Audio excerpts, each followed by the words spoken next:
छाया ने लिखा है, ग्रेटिट्यूड अनंतश्री, प्रार्थना हमें कुदरत के साथ अलाइन करती है, ऐसे में वो एक महत्वपूर्ण टूल है, तो उसका उपयोग किया जा सकता है, लेकिन लगता है कि समझ सबसे उच्च प्रार्थना है। बिना शब्दों के भी प्रार्थना हो सकती है क्या?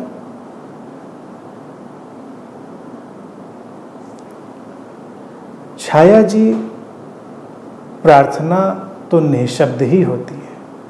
शब्द बेमानी है, एक्स्ट्रा है, अतिरिक्त है, शब्दों की कोई आवश्यकता नहीं।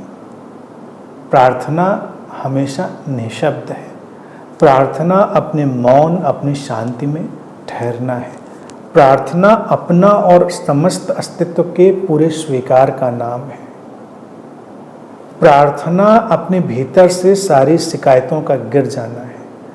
प्रार्थना जीवन में किसी भी किस्म के अभाव की दृष्टि का विदा हो जाना है और जीवन की समृद्धि का, अबंडेंस का स्वीकार है।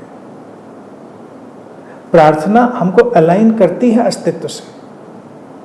और जो लिखा है कि समझ ही सबसे बड़ी प्रार्थना है, बेशक ultimate understanding is the ultimate prayer. समझा हमने, प्रार्थना घट गई, क्योंकि वो जो अंतर संबंध है वो घट गया। प्रार्थना कुछ शब्दों का बोलना, कुछ कहना, कुछ मांगना, ऐसा कुछ नहीं। अगर शब्दों में कोई शब्द उपयोग किया भी जाए तो जैसा कि मैंने पहले भी कहा, अस्तित्व की इच्छा पूरी हो, दाई विल बी डन। बस जो अस्तित्व चाहे वो हो, क्योंकि जो यूनिवर्सल माइंड है वो हमारे इंडिविजुअल माइंड से ज़्यादा जानता है। हम इंडिविजुअल माइंड से, इस लोकल माइंड से, इसकी लोकेलिटी से, इसकी स्थानिकता से, इसकी सीमा से, इसकी पेरिफेरल जो कैपेसिटी है, उससे हम कैसे तय करेंगे कि जो नॉन लोकल माइंड है, जो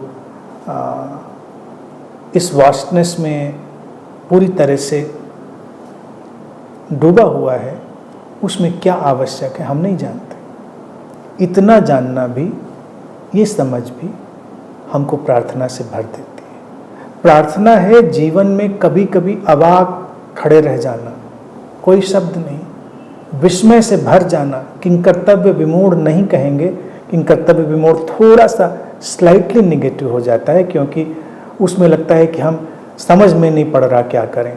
लेकिन वही स्थिति जब आप बस ठहरे हैं और आपको पता नहीं क्या करें,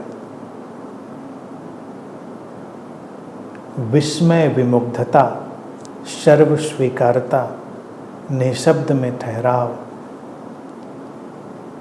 और जीवन के प्रति पूरी तरह से शिकायत रहित चित्त, बस इसके सिवा कुछ और प्रार्थना नहीं।